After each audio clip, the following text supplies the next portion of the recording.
You are now listening to For All Nerds Show, a podcast about geek and pop culture from the perspective of people of color.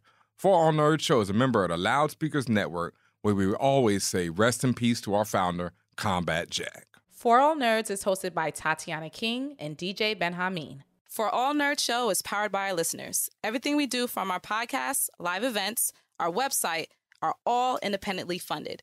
Please continue to support us through our Patreon page at patreon.com/forallnerds.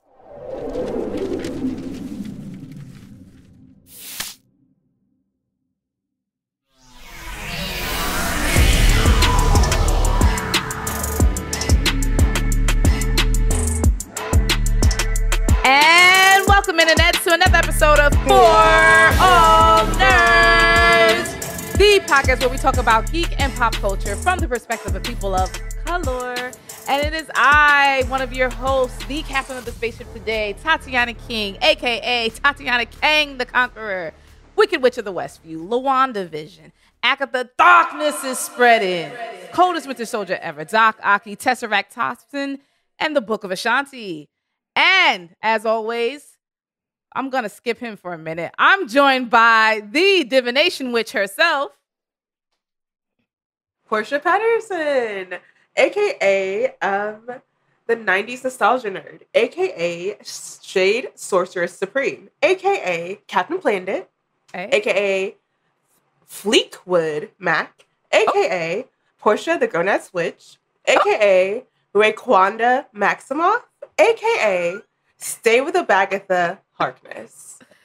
Yes, Raekwanda Maximoff is the one that's the one, Portia. Raekwanda Maximoff. Excellent. And the returning champion himself, he is back, the witch's brewmaster himself. Ladies and gentlemen, without further ado, please reintroduce yourself. Thank you for having me. I'm glad to be back on the show that I created. It's your boy, DJ Benjamin, a.k.a. Smoking on that good green witch, Ben Ha, the grown age warlock, the witch's roadie. It's me, which is Sorcerer Supreme Clientele, here in the spaceship tonight. Excellent. I really love that. Smoking on that good green witch. Man, because let me tell you, Aubrey Plaza, any day, anytime. Just, you know what I mean? Like, long-time fan. That's all I'm saying. Long-time fan. For real. God. So we're here. We're back to discuss all things Agatha All Along. This time we are talking through episodes 4. What's that title of this episode? I know it's part of the Witch's Ballad, right? If I can't reach you, let my song teach you. If I can't reach you, let my song teach you. And there was triple quad entendres on that when you really connected to the Alice character and everything going on there and family and shit like that. But there was a lot going on, right? This is now the second trial of the witches, right? Well, was that you just throwing up the woo? Yeah, Wu Tang. It was a lot of Wu Tang this episode. Yes, Pick up the woo. Lots of woos in this episode. Yeah, a lot of woos. Ben, when Portia and I was last talking about this, basically we were lamenting at how poor Sharon, aka Mrs. Hart, Man, that was how a quick lament. How she went down. It was bad for her. It was all bad. And this episode opens with her death, or just her just being dead in general, and then how Agatha's just like, I'll bury her yet. I got to go. Like, I just want to, and the reason why I'm mentioning this is because I have to give it up to Catherine Hahn. The way she is fucking delivering Agatha Harkness as a character, and just chewing the scenery, yes, just being this outlandish character, but also really giving you that kind of anti-villain, anti-hero type person that's like, in a one way you could tell that she's like completely selfish, but also it's just like, but she does have heart. It's like she's a walking contradiction in many different ways. And I just really, really fuck with her as a character. I just want to say that y'all, I've been listening to the reviews, and y'all definitely spent some time last week, wondering about Shorty being dead or not, and like, permanently dead. And they y'all probably spent more time on it than they did on this one, because like she was really trying to move on, but the whole show moved on from her pretty quickly as well. But did y'all peep that they fucking buried her like they did her flowers? Like how she does in her garden, they buried Miss Hart. The same fucking way. Was that baby's breath that they put on her grave? Yes. That was, and they made a point to zoom in on that. So I was like, what y'all trying to say? But it looked like baby's breath to me. Is there any like reference for baby's breath that Portia making that face? She must know something. I don't know nothing. Oh, okay. You know what? I don't know nothing about no. I used to try to figure out the language of flowers. It's a lot of work. Because it do mean something. Everything means something. That's one thing we've learned about this show. A lot of it is they tell you right to your face what they're about to do, and everything has different meanings. But also, I will say that this episode, the other episodes, like it was like if you really wasn't paying attention, you could have missed it. This one was even more overt and a little bit corny in some ways. And I'll explain that later. Okay. But stylistically, I love this. Stylistically, I fucked with this episode a lot. I don't know about y'all. How y'all felt? Did you notice how Agatha was talking to somebody while they were burying Sharon? Who are you talking about? Like, it was like she was talking to the road as if like it was like sentient. Like there's someone for her to talk to. And I'm like, is she talking to the road? Like is the road is sentient, or is it like Mephisto's road and she's talking to Mephisto? Well, Agatha's out her damn mind half the time, so I don't know. What made you think that? Like, what did she say particularly that made you feel like she wasn't even talking to her own coven? She was talking to some entity. She was talking like she was like, "Why did you? I didn't think you were gonna take a non-witch." And she also said, "I didn't think you had it in you." Right. Right. But she was looking at Sharon when she said that. But I thought she was talking to the road. No, she was talking to someone not there. Yeah, like and someone who killed her. Didn't like have it in you. Yeah, like, I didn't think you had it in you to kill. To take Sharon. But was she talking to Rio? Well, why would it be Rio? Because Rio also said, "I need those bodies." Yeah, which we got to get into because I didn't know what she meant by that. I'm like, what the fuck you talking about? And did she come in through the body? Like, first of all. This show intertwines, as we keep saying every week, it intertwines so much pop culture and references from other like witches in shows and movies, film, everything.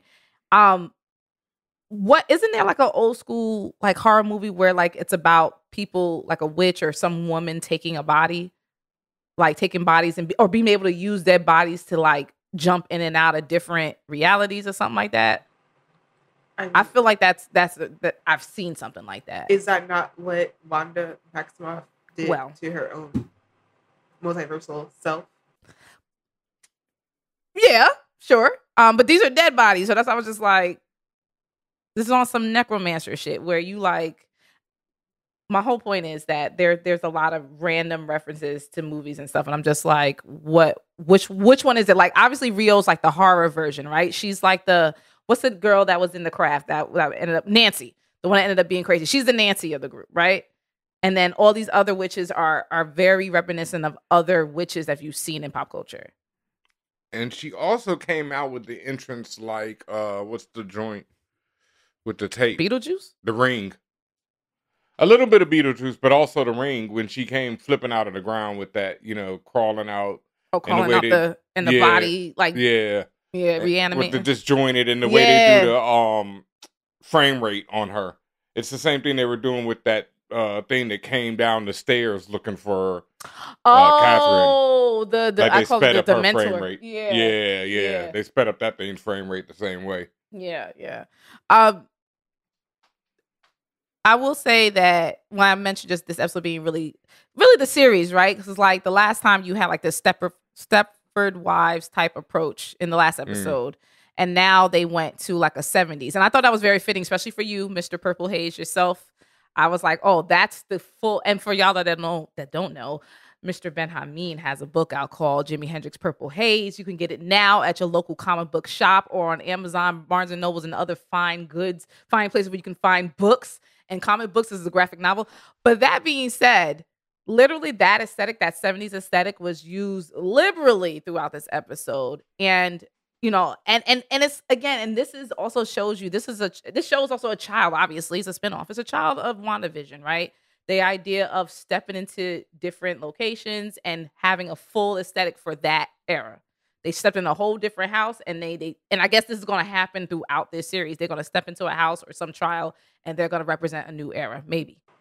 I mean, we saw the trailers where like they have like a 90s/00s like horror house where they're playing like Ouija board and stuff like that. And then there's like the Wizard of Oz theme one, and then the one scene I don't know what that end scene is with Agatha with the teen in like this like room, that sterile room kind of thing. So yeah, it seems like we're gonna be getting a lot of different scenes, a lot of different sets. I don't know. I mean, in my notes, this was like the worst Austin Powers pad ever, but I'm not sure like what type of 70s horror movie they were referencing here, if any. I mean, I know like 70s horror, but I don't know any joints that had like a band in it or anything like that. It also, you know, gave a bit of a Scooby Doo vibe. I was just gonna say very Scooby Doo because of the band and. You're running around trying to solve a mystery, and then it's just like jam session in the middle of the fucking mystery. Like, you know, it's very random. And then, like, you know, as you said, the author of Jimi Hendrix Purple Haze in stores now, I loved it. You know, I loved that part of it. I loved the whole idea of music saving them.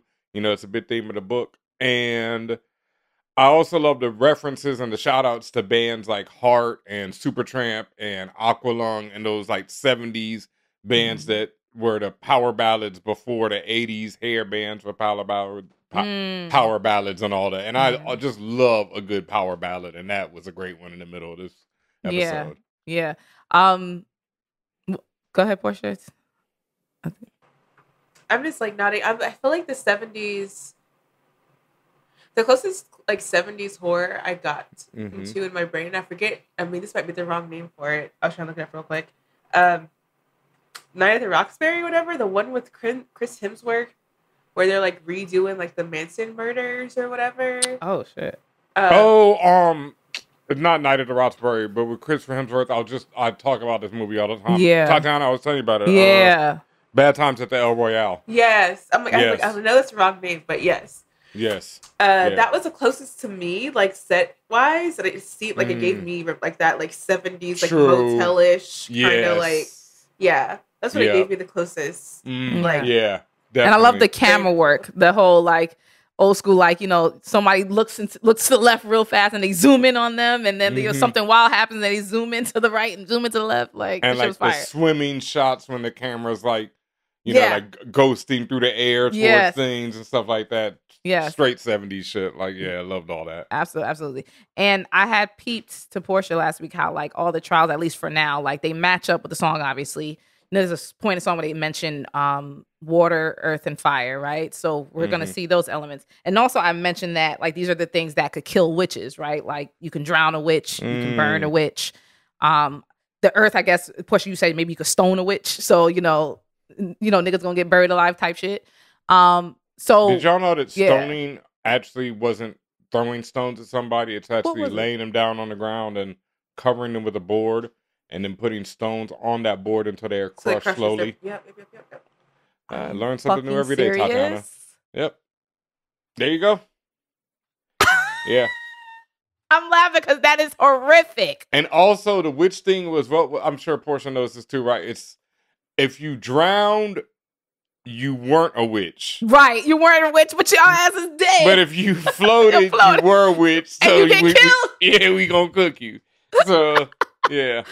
I forgot to throw out my other AKA, the Salem 713. Shout out to H-Town in the house. You know. I like that. Yeah, man. So this next trial was all about fire and getting burnt to a fucking crisp. And really... Okay. Go ahead. Wait, on that notion, all right, because like I have not been here. I know there's been one thing I gotta say is every time y'all are like, well, Ben was here, he noticed from the comics. I'm sitting at home like I don't know shit. we were so sure. We were just like, oh, Ben noticed shit. We gonna wait till we can't wait to ask him. I'm literally sitting at home listening, like, I don't know what the fuck. I don't know nothing about no Nicholas Stratch, right? I know Agatha Harkness. Okay. And I know the Salem 7 in the comics, and they actually got deaded by Wanda, and I think she uses that magic to create her babies in part, until it's later revealed by another writer that her babies were Actually, to her imagination. Pieces of Mephisto Pieces and of Mephisto, right? And right, a bit of her imagination combined. Yes, but yeah, it's all but definitely because I remember reading that combination. Yeah, it's a piece of Mephisto. Combination. Yeah, through another character, Master Pandemonium is that character. But yeah, that's whatever. But anyway, no, I do not know much more about the Salem 7 other than they were scrubs in the comics who got eliminated by Wanda. They sound like scrubs. In pretty much one issue.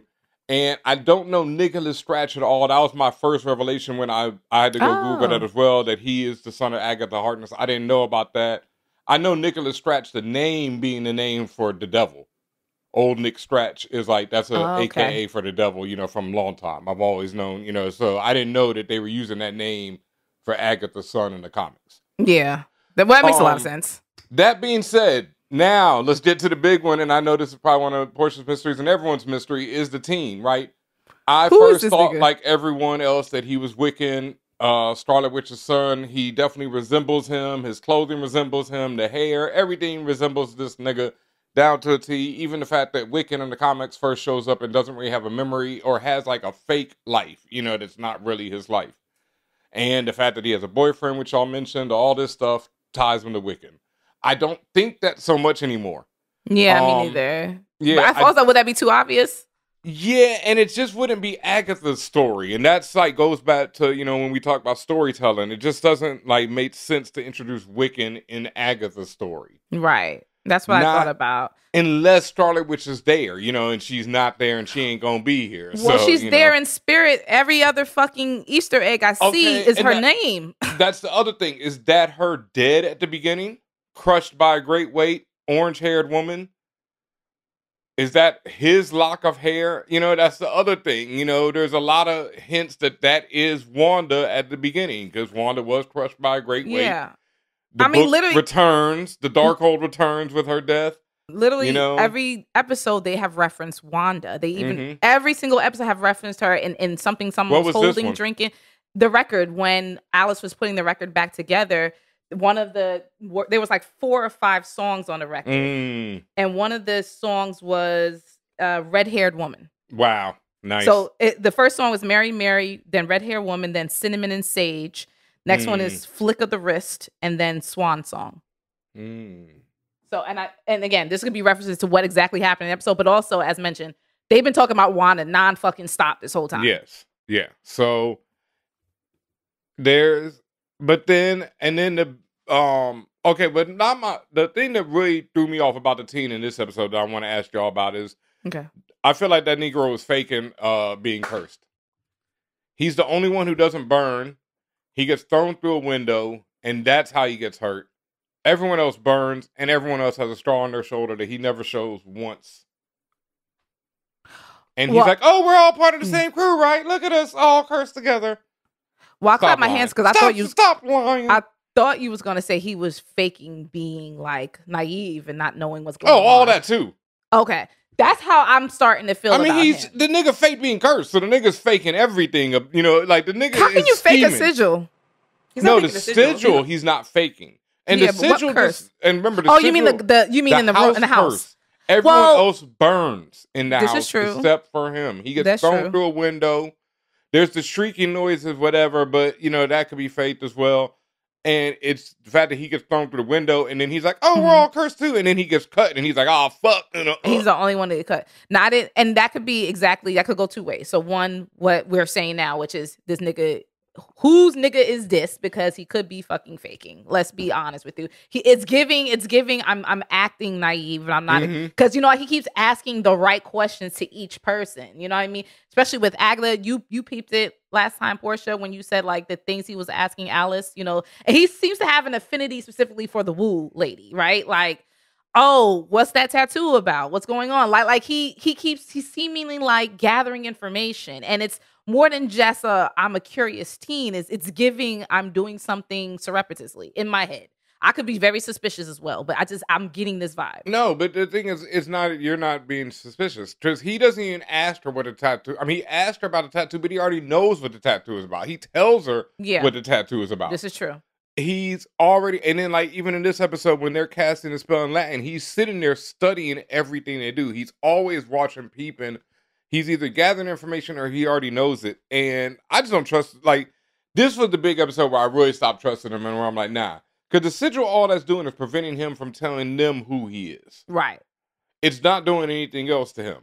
So, and also like this, she said, okay, so what if Agatha was the one who put it on him because she knows who he is but doesn't want to know who he is? Right. And she wouldn't know because it makes you not be able to and that's why she would would use it. Because she says it's aggravating, but what if somebody needed to not know who somebody was? Right. Herself. That would lean toward it being her son, but what's her name says that's not your son. Right. And which could be a lie, another lie. Which could be another lie, but Agatha seems to accept it as truth. Right. But also, what does she mean by that when she said that boy is not yours? Yeah, you can say the obvious, which is, okay, you could be saying that's not your son, but also Agatha has just taken ownership of the boy. So Real could just be saying it in that way, like, that's not your nigga, like, if I want his body, I'm gonna take it next time type stuff. You know what I mean? Because she was fucking salivating when she was looking at his body. Like, when he was looking like he was gonna die, she was just like getting ready to jump on that nigga. And Agatha was just like, no, please, not yet. You know what I mean? Like, it's Portia, you got some tea, go. My theories are he's Mephisto, or he's an agent of Mephisto, as Jin alluded to. I think Jin is our canary in the coal mine. I think Jin is because, like, Jin consistently brings up the issues of the coven, like right at the beginning of the episode. She's like, okay, quick rundown. This is it. Agatha, what are we doing? And I think her role in the story is like, makes her kind of like a nuisance, I guess, if you're like annoyed by that. But like, to me, it's like she's the one person in the space that's like questioning Agatha like consistently about like trying to keep her on the coven track, whereas everyone else is Rio's like antagonizing Agatha. And Lilia, even though she's like, I got my eyes on you, I know I'm not gonna forget what you said, Lilia be having her moments. Lilia's got her mind. Alice is like so consumed by everything else. So I honestly feel like the teen, to me, I don't think Agatha put the sigil on him. I think there's something about that would be too convenient. I don't think it was Agatha. I could be wrong, though. That's true. I feel like he has a notebook. I pointed this. He has a notebook that he carries around with him that's strong enough that has for spells. The road to feel it like it's his talisman. And so it never removes it from him. He always has that notebook on him. Right. How did he get the notebook? Whose notes? Like where are these notes coming from? And I think what I think is happening when he's questioning people, I think he's endearing himself to people. I think he's trying to make sure that he has them like feeling a way towards him, and that's why I suspect him for being tied to Mephisto. Because I'm like, who would gain the most from having witches? I mean, it could be Agatha, though. Like, if Agatha's her, because that was the thing that they say at the beginning, right? Is like the debate between whether the song says Coven 2 or Coven True. Yeah. And Agatha's like, well, basically Agatha's saying like two of us are going to make it at the end of this or whatever. Right. And so that's how Agatha feels. If she is the one who set up the boy to come find her and get her out of the spell and like put a sigil on him and whatever, she's like, endear him to the rest of the coven so they make sure he lives. So these are the Coven 2 that comes out is me and him. Got it. Which could make sense. That's the only way I could see that being Agatha, but I really just don't think it's Agatha. I feel like that's too convenient of a like story wrap up to be Agatha all along once again. Like I don't feel like that's a good like story thing, but I could be wrong. Right. And then it'd be because okay, like that does raise the question, like you said, did she put this on? If she did put it on him, she would have had to put it on him before Wanda did the spell to her. Like she did this as a fail-safe, right, just in case things went bad with Wanda. And he did say to Alice, because Alice was like, something bad happened, like that happened to her when she was 13, and he said, something bad has to happen to me when I was 13, and he was Right. 13 3 years ago when Wanda took over Westview. So it could be that when he was 13, Agatha put the sigil on him, effed him up, took him away from his family, so he would be the failsafe for whatever. But remember, again, he got absorbed into the hex. But then the hex is put onto Agatha. So there's a possibility there. What I don't like it. What I found funny was when they were arguing about the lyrics, it sounded like the age-old Lloyd argument. Is she saying 5-2 or fine 2? Like, which that's all I was thinking about when they were trying to figure that shit out. She's 5-2. I don't know who this nigga is. And I'm suspicious. And also Agatha is like, she loves this little boy. Like, you can tell, but despite all of her her ways, right? She, like, you saw how she panicked the fuck out when at the end when she thought he was gonna die, right? Like, she was like, y'all need to do something. Like, you've never seen her care, at least outwardly, about anybody, right? That's not herself. No. And then here he comes with this shit. So he's important to her. Why would she be important? What else would Agatha care about? I don't know. And then it's also, she turned so cold to him when he asked her what happened to her son. And that's another one. Like, he wakes up from near death and his immediate thought is like, what happened to your son? Right. Like, it's just, so false. That was the yes. That was like, this man is not valid, because as soon as he said that, I said, wait a minute. That was what was on your mind when you immediately woke up? After, like, the last time your eyes was open, you passed out because you had a shard of glass in your body. And the first thing you said is, well, what happened to your son? Like, these random fucking questions is irritating me. That's part of the reason why I think he's an agent of Mephisto and he's not an Agatha failsafe. Because... But why Mephisto? That's my question. Jin said it, and now... Yeah, but why? If Jin is the canary in the coal mine, if she's the one who's asking the real questions, that's where I'm following. I remember the Mephisto reference, but what was she saying there? All she literally said was, you could be an agent of Mephisto. That's all she said. That was the one and only reference. And of course, no one really, unless you're a comic book, you don't know who the fuck Mephisto is or how he even plays into this, which is why Ben was like, if it was Mephisto, what would be gained?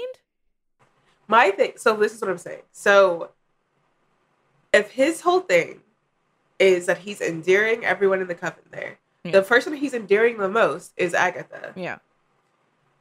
I don't know Mephisto's relationship to Agatha, but I know there's one that exists, right? So, that's my question is like, is this bait? Is the teen in the road bait to reel in the big fish, which is Agatha for some reason?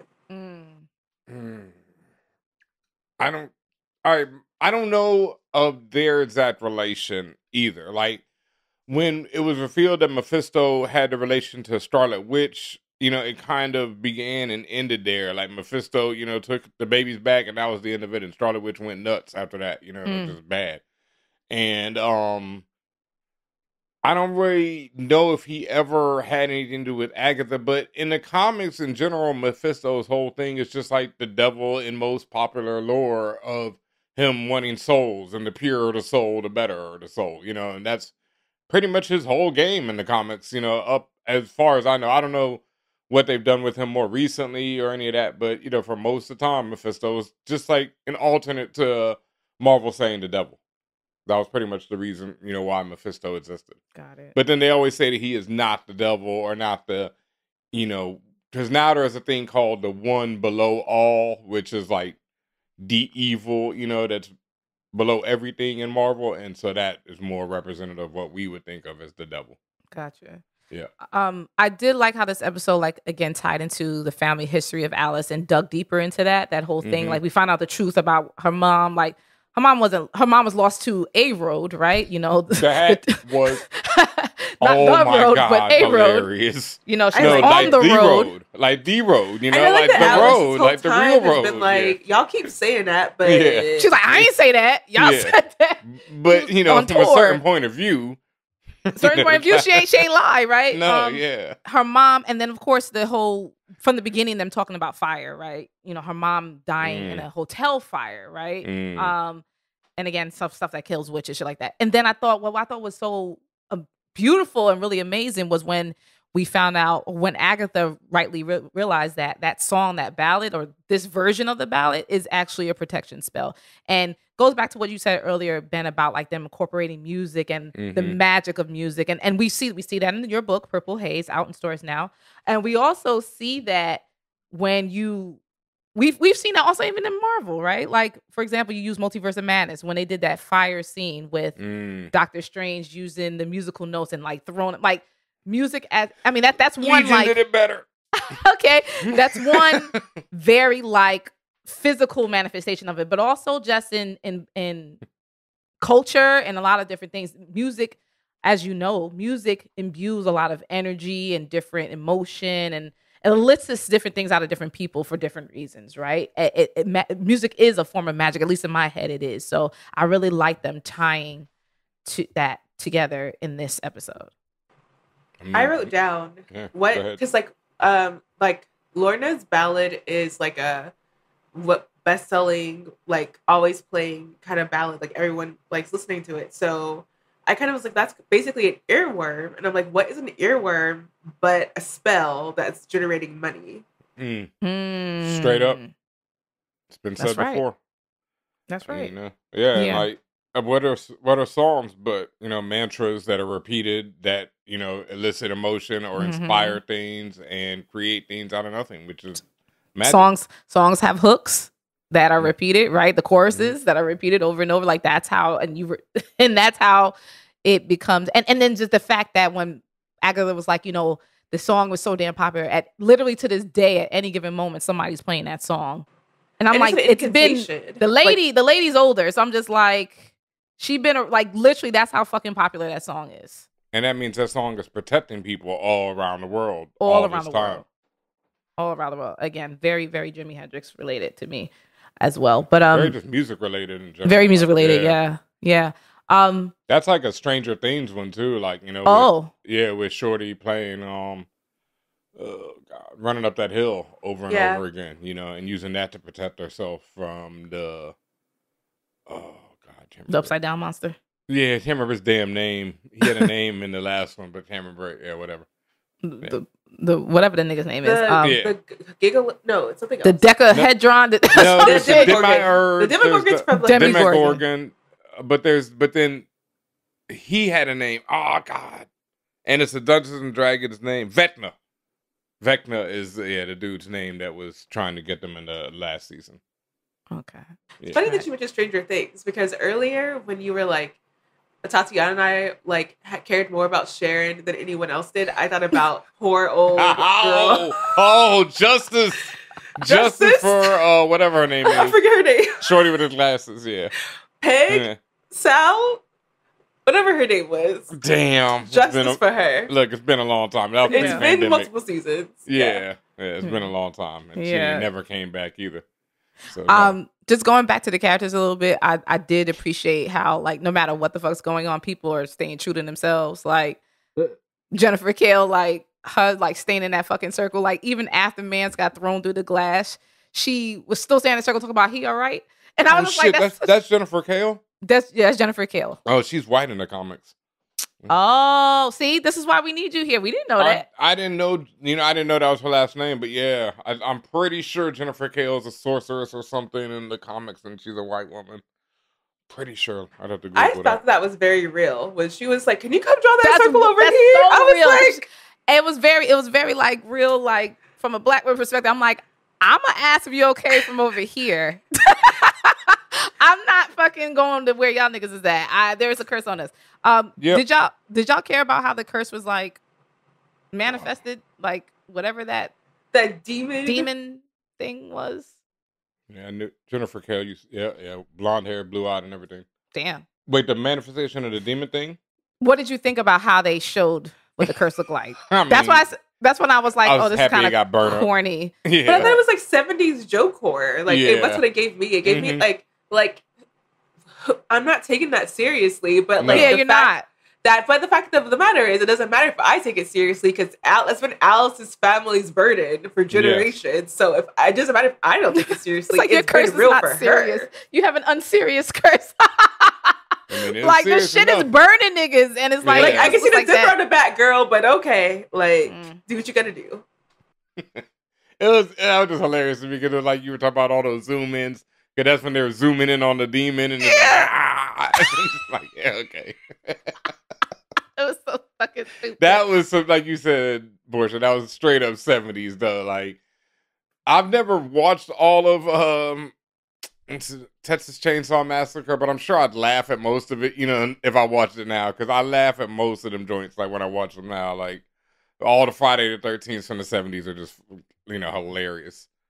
Or those 80s? I think those actually 80s, yeah. Well, one of them. I will say that 70s horror is, man. 70s is Scooby Doo. Scooby Doo 70s, right? Yeah, and this was Scooby Doo level of horror. This is completely Scooby Doo. One of the things I wanted to mention is that we really gotta watch what the fuck Lillian, whatever her name is, what she's saying, because she keeps saying mad shit. Obviously, she's doing some foresight there, but she's saying mad shit that is going under the radar. That I'm sure we're missing something very specific that she's expressing. Like, for example, when she has her moments when she goes in and out, and they even asking, "Where the fuck do you go?" Like, like for every few seconds, she's just yelling out shit, and then doesn't even remember saying it. What's her whole name? Castellagro. No, she's Italian, right? She's Sicilian. Oh, but Castellagro is a wizard too. Yes. Yeah. Yes. Yeah, he's a wizard. I looked her up. So she's, I think it's actually Caldera is her actual last name in the show. But if you look it up, she's tied to the Book of Cagliostro. Yeah, Cagliostro. Yeah, Cagliostro. Yeah. Yep. Cagliostro is like a wizard from before Marvel. That name, because they use that in Spawn, the comics, as a wizard there, and I think it goes from before both of them. And I looked it up. I told you that like it's, that's the book that they had, right in Multiverse of Madness, the glittery one that they kept trying to catch. The like opposite of the Darkhold is the Book of Cagliostro. Is it? No, the Book of Ashanti. Ashanti. Vishanti. The Book of Vishanti is the. Book of Ashanti is one of my AKs. Cagliostro got a book too, apparently. Is what they were saying. So Cagliostro definitely has a book. And I want to say there's a character in the Defenders comic book that's related to Cagliostro, but I'm not 100% on sure of that.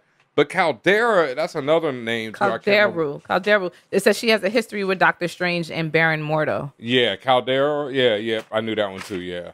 Lilith, though. Is it Lilith? It's Lilia. Lilia. Okay, because Lilith is another character. Lilith is just another form of the devil, like the female. Yeah, but in Marvel, Lilith for vampires. is a woman, like who's like, yeah. I can't remember who Lilith is exactly, but yeah, fucking Jennifer Kale, man. I ain't thought it's all this random Marvel shit that just be in my head. But yeah, she's a blonde-haired, blue-eyed white woman who dresses in a metal bikini. Okay. I mean, not to forget that. You know what I mean? Lilia is known as the Witch Queen in the comics. Yep. And she hypnotizes Doctor Strange one time. She's the grandmother of Werewolf by Night. Oh, Jack Russell. What? Oh, Lilia's coven, has connections, including Maria Rossoff. So she has a coven with the mother of Werewolf by Night. She guards the Serpent. It's a lot of shit going on with this lady. All I'm saying is that she is the key to a lot of the answers to the mysteries that you're talking about, Portia.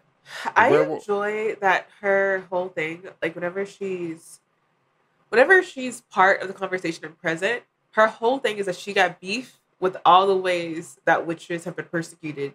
And it sounds like she just like literally remembers. She's like she was there, she lived it, and she's like, let me tell you how I got beef with vampires. Yeah. And you're like, okay, all right, I'll follow you. When she was showing her vampire bite, like she had a very visceral reaction when she saw the picture of the witch in the stocks, right? She saw her, she had that one single lone tear, like as you said, Portia, like as if she remembers being there and how that felt. That was all of them too.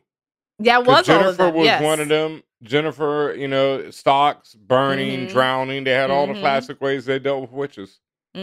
All of them was in there. So we gotta really pay attention to her. And then when she said she said when they were trying to save Teen, she said the Three of Swords. And I looked that up because I don't know shit about tarot stuff. Mm-hmm. And that card represents a period of deep emotional pain, heartbreak, and sorrow. Mm. So I was like, are you just referring to what's happening in front of us or something else? I thought she was saying because she was saying Three of Swords in Latin is what Jennifer K.O. was speaking. Did she say that? I didn't know what she was saying. I don't know that. I know Latin, but I don't know it like that. You know, where I had to read it to know it, but I'd have to see it. But she was speaking Latin and she was repeating the phrase. So I thought she was saying that, I thought she was translating for the audience.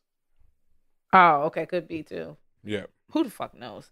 Well, the internet will in like 10 seconds.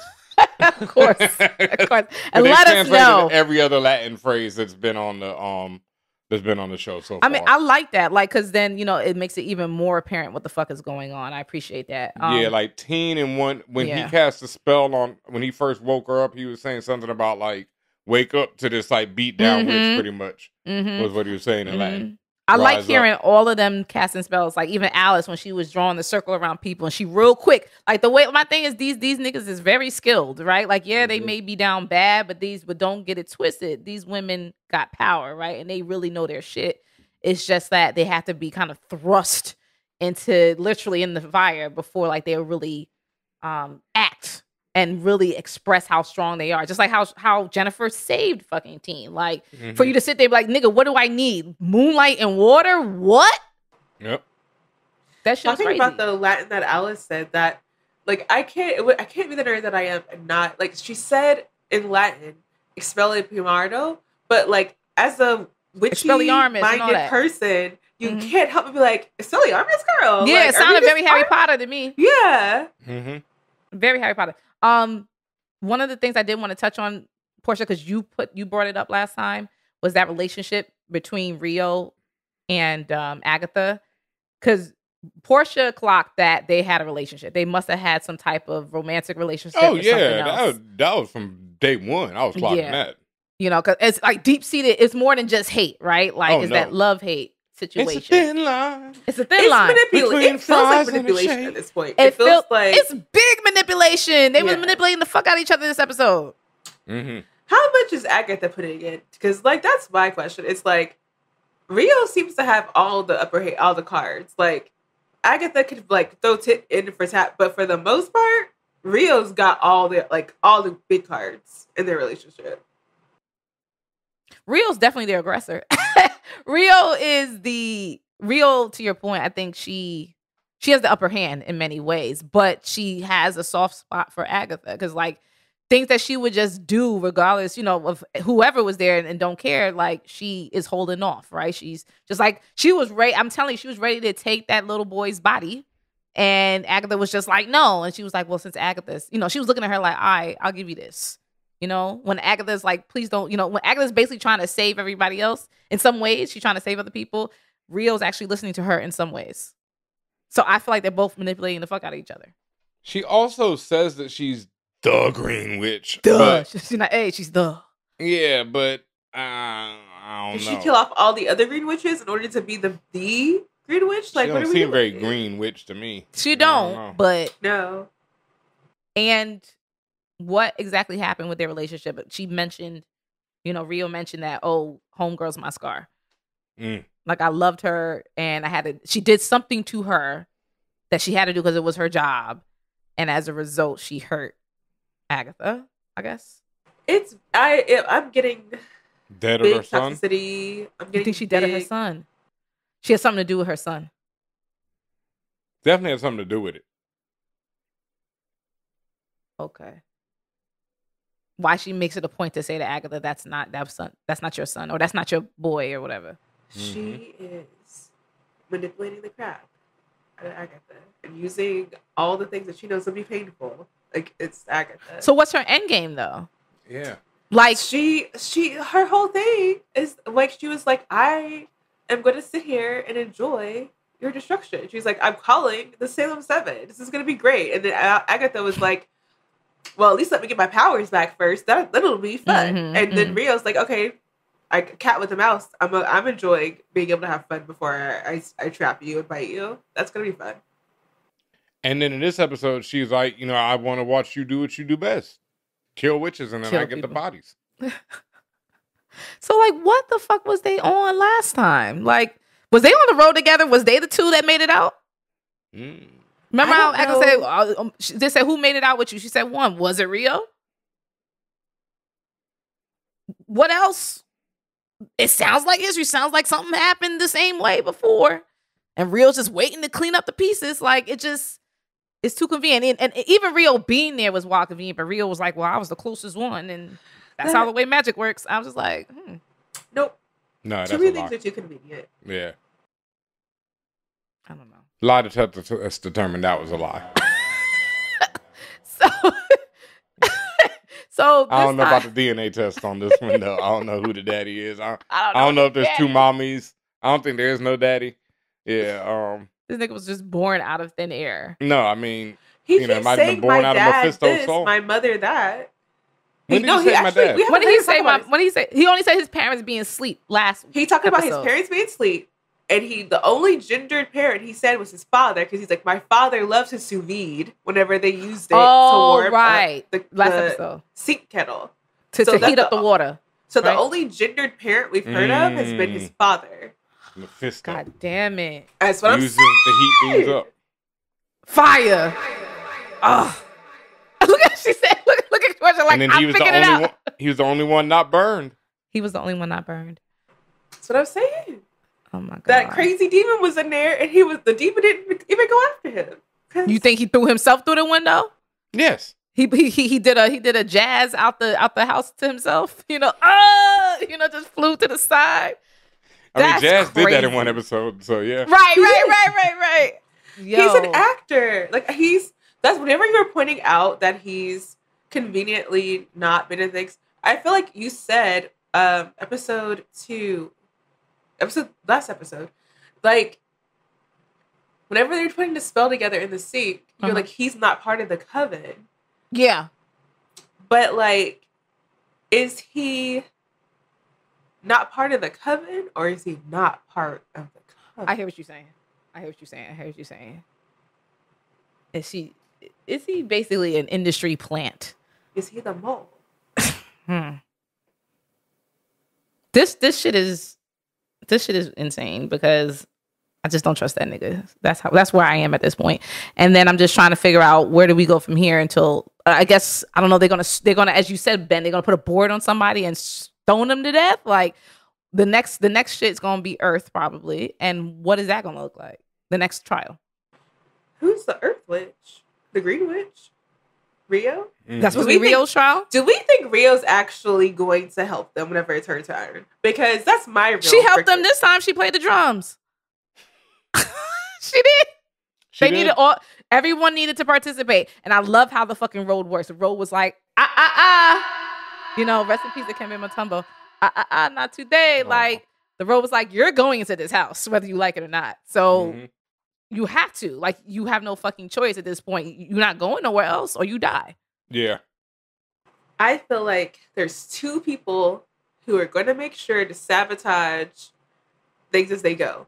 Bad enough, and it's not even counting Agatha, because Agatha sabotages out of like selfishness. Like, it's not even like she's like in there to mess things up. She just wants to make sure everything is going in her way, and she'll do whatever it takes to make sure everything leans towards her. Not counting her, the teen and Rio, to me, are the main ones to watch to throw everybody else off, because they know that the rest of the coven is concerned about what Agatha's going to do with her trifling butt. Right. And so the teen, like I said, has been ingratiating themselves with the coven, so they're not looking at him the same way they look at Agatha. And Rio doesn't even have to worry about doing that, because she knows that they need her power, and enticed by her. Both Alice and Jen were like, "Yep, yeah, it's both of them. They don't know what to do with that." So, okay. No, and I agree with you 100% on both of those. And I think the teen is, like I said, that whole, I'm all in the coven now, and now no one is going to question him, because he almost died. So it's like, now you in there for sure. It's like 45, in that fake ass, Twice. You know what I mean? Twice. Yeah. Twice. Also, speaking of twice, Portia, we was right. Sharon had the potion twice. Well, that's probably the reason why she died. They said she had it twice and only had one antidote, so maybe that's why she died. But double up. Also, where was her hair? Listen, did y'all have any predictions for next episode or anything that we didn't mention or point out from this episode? One thing that I knew was gonna happen. It's like any classic get the gang together, but everybody's all on different sides of looking out for themselves kind of thing. Is that each trial forces them to feel vulnerable and then get closer to each other. So this is the first campsite scene where they're all kind of kumbaya, ha ha ha, let's laugh about being witches together. And so the more they feel like a coven, the more they're going to be tested like a coven.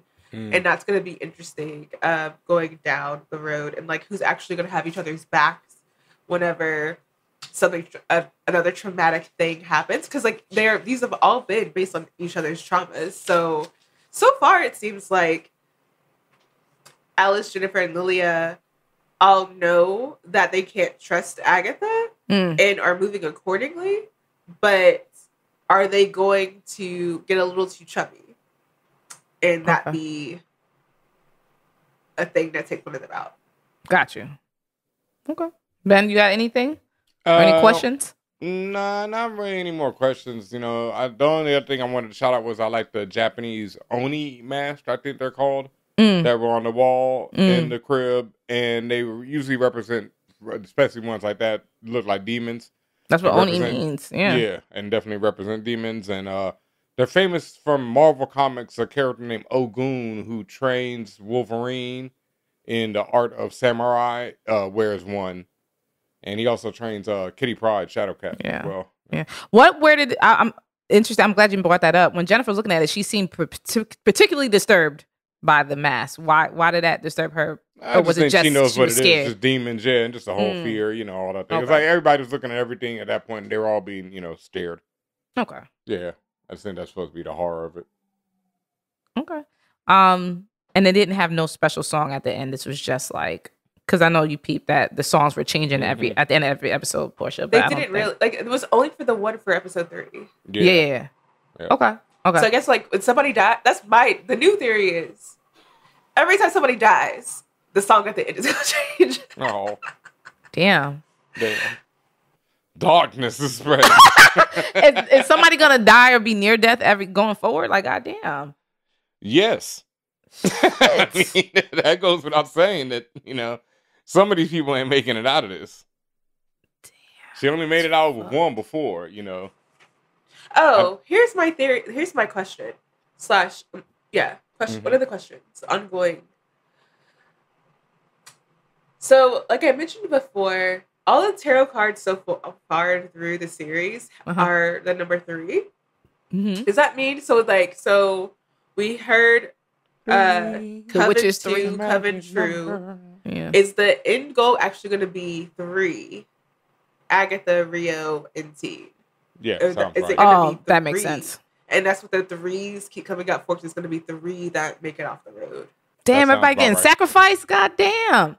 Yeah, but y'all also discussed, maybe it's not the true death for any of them, That's the question. Yeah. And then the other, I have the mysteries that I have, or just the questions that I have, that needs to be answered by the end of the show, or I'll be like, what are we doing? Right. Can Agatha actually get her powers back? Is this a journey of actually testing something else? And her her powers actually will be different as she gets them. Okay. Her powers are so ill-defined that I don't think that matters. But we know that she can take people's powers. Facts. Will she no longer be able to take people's power? Will it be a different set? What's going on? A different power set? Probably. Yeah. Okay. Because she wants the purple, and I don't think she's gonna get that back. I don't think it's purple. Yeah. If she can't get her powers back, what would she have to sacrifice in order to do so? So will she have to sacrifice a team? What does she actually have to give up? Because she had to give up her son to get the Darkhold, which she had to give up to do this. She's not gonna do it again. That's the thing. It's like once again, back to storytelling. You're not gonna repeat the same story that's told before. So, yeah, she's not gonna repeat the same mistake twice. Yeah, that's gonna be like I think that's the thing they're gonna try to like entice us into. Okay. What actually lies at the end of the Witch's Road is gonna be like a Wizard of Oz thing where it's like, don't look behind the curtain. It's not actually what you think. It's not actually what you think. I mean, that's what they've been alluding to the entire time. Like fucking Rio is skipping down like Dorothy and them did on the Wizard of Oz on the Yellow Brick Road. Like everything about this is screaming out Wizard of Oz. And then this is my main thing is I don't think that Agatha leaves the show with her powers and is able to take on the Seven by herself. I think what's going to happen is that she's going to need her coven in order to take out the Seven. So the niggas might not really die. Seven are red herring too. They're not. So what do you think they are? I don't think they're the main, problem. They're not the main problem. Okay. Yeah. I think that was just to get them on the road and then we'll see. But I don't think there'll be like this big battle where the coven and them fight. I don't think that's like, I think it's a hero's journey that we're seeing on this show a lot, is the whole, I don't believe in myself to believing in myself. And I think that's more the journey that Agatha has to go on, more than anything. She needs to learn to not stop, self-destructing. But do you think, what happens then at the end? Like, does she get back to Westview and the Salem Seven are just gone? No, they'll be dealt with. They're going to get to the road. Before we get back to Westview, I think the Seven are going to show up again. I just don't think they're like... They're not the big boss. They're the mini boss. Yeah, the big boss is their emotions. They're their own worst enemy type shit? Yes, there you go. Okay. They're playing with my emotions. All right. If that's everything, that has been our review of Agatha All Along, episode 4. Thank you, everybody, for listening, enjoying everything you've been hearing and seeing. We appreciate you watching us on youtube.com/ForAllNerdsTV, where you can see our beautiful melanated faces. Please leave comments and subscribe. If you do leave a comment, we appreciate whether you agree or disagree. Just keep it cute. Make sure you're also subscribed on your favorite podcast platform. We are everywhere. Look for All Nerds, FORALLNERDS. That's how you find us and listen to our incredible voices. You can also follow us on the interwebs, For All Nerds. You can find myself, Tatiana King. You can find this gentleman here, DJ Benjamin, as well as Portia Knows. You can find her online if you want to talk to us directly. And also, we appreciate everything you guys do for us because without you, we wouldn't be here. You help to let us grow and just be successful. And we ask for all your support in many different ways. You can go to forallnerds.com where you can get cool tees like this design I'm wearing right now, the Lionel Richie design. You can also go to patreon.com/forallnerds to help us out there. And reason being is because we are an independently owned Black media brand. We do everything ourselves. We own it all, and we want to keep this going. So appreciate everything and all the love there. Benjamin, what do you have to say? Yeah, shout out to all the people at patreon.com/forallnerds. Yes. We're about to give a very special giveaway. If you have a PlayStation 5, we got something very special coming to one of y'all over there at Patreon. You know what I mean? We got to figure out how to do this, but yeah, we got something for y'all. And this is Patreon exclusive? It's only one, so it's okay. This ain't one of the big ones where we giving out 10 codes or nothing, but we got one joint for somebody on Patreon. So we'll figure that out very soon.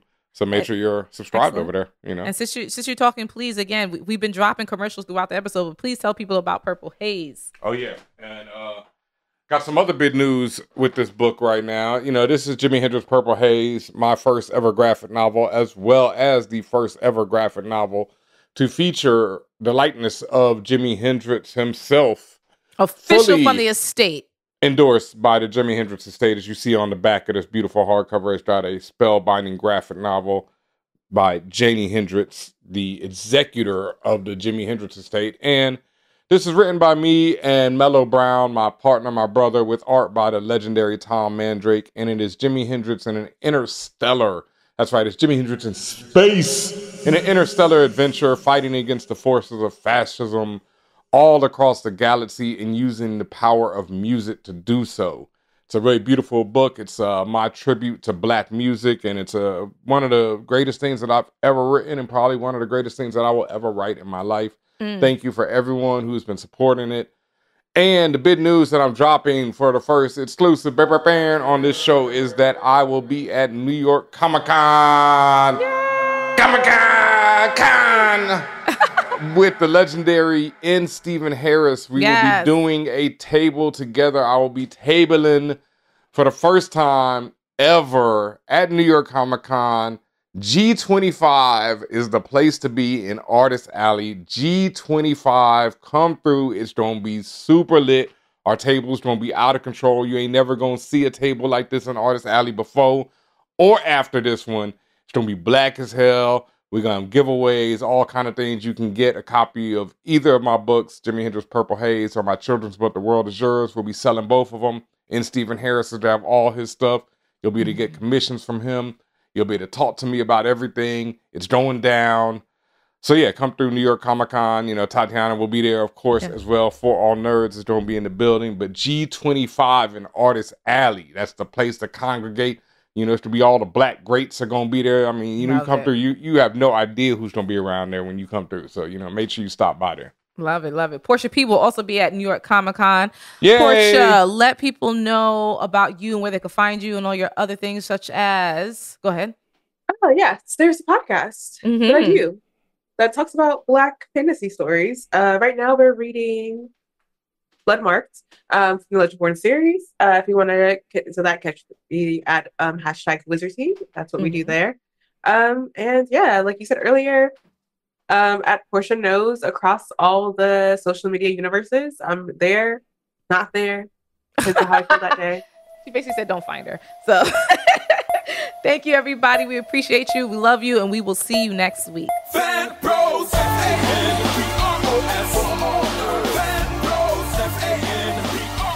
Hey y'all, thank you for watching this For All Nerds video, whatever video it was that you just watched. Make sure you hit these buttons below. Press all those buttons, that like, that subscribe, whatever you see right below these fingertips right here. Just hit them, hit them, hit them.